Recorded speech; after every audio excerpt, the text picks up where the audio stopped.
Shalom, selamat pagi saudara-saudara. Kita berjumpa kembali di dalam Renungan Pagi GKJ Kemuliaan Bandung di hari Senin 7 Juli 2025. Firman Tuhan pada pagi hari ini terambil di dalam Kisah Para Rasul pasal 19 ayat 21 sampai dengan yang ke-27. Dipersilakan saudara-saudara untuk mengambil waktu pribadi membaca bacaan Alkitab pagi ini. Saya akan menyampaikan renungan pagi dengan judul Ekonomi dan Injil. Saudara-saudara yang dikasihi Tuhan, dalam dunia modern ini, banyak orang terbiasa memisahkan antara iman dan ekonomi. Urusan Tuhan itu di gereja, urusan uang di pasar.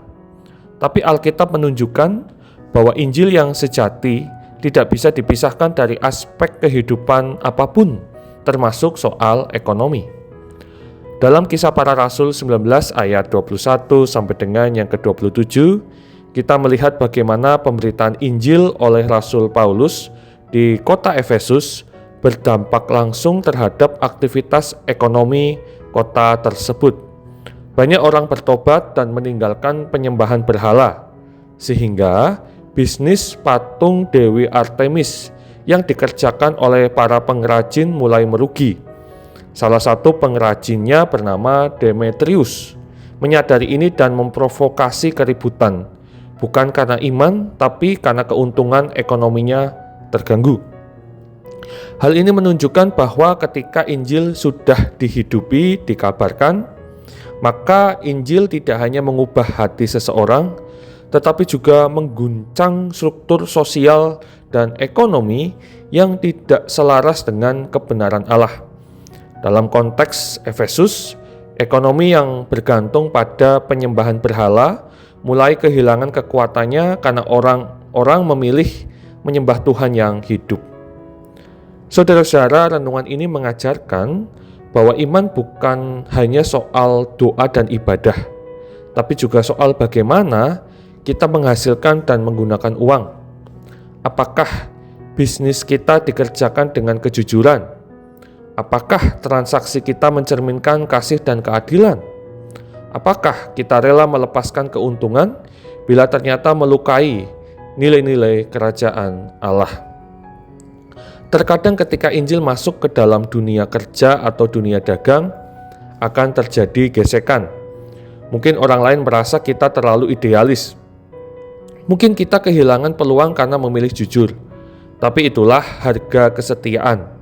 Seperti di Efesus, ketika terang Kristus menyinari kegelapan ekonomi yang tak adil, pasti ada reaksi, tapi Injil tetap lebih kuat. Saat ekonomi bertemu Injil, kita dipanggil untuk tidak hanya mencari untung, tetapi membawa nilai-nilai kerajaan Allah ke tengah pasar. Kejujuran, kemurahan, keadilan. Amin. Kita satu dalam doa. Tuhan yang Maha Kuasa, pagi ini Engkau mengingatkan kami bahwa Injil bukan hanya untuk hati kami, tapi juga untuk cara kami hidup, bekerja, dan berdagang. Tolong kami agar setia mencerminkan kerajaan-Mu bukan hanya di gereja, tetapi juga di pasar, kantor, toko, dan rumah. Ajarlah kami untuk mengutamakan kejujuran lebih dari keuntungan dan kasih lebih dari ambisi. Biarlah ketika Injil hadir dalam ekonomi kami, dunia boleh melihat kerajaan-Mu sedang nyata di bumi seperti di surga. Berkatilah pekerjaan tangan kami hari ini dan pakailah kami sebagai alat pembawa terang di dunia usaha dan kehidupan kami. Terima kasih Tuhan. Dalam nama Tuhan kami Yesus Kristus, kami berdoa dan bersyukur. Amin. Saudara-saudara terkasih, selamat pagi, selamat beraktivitas. Tuhan Yesus memberkati.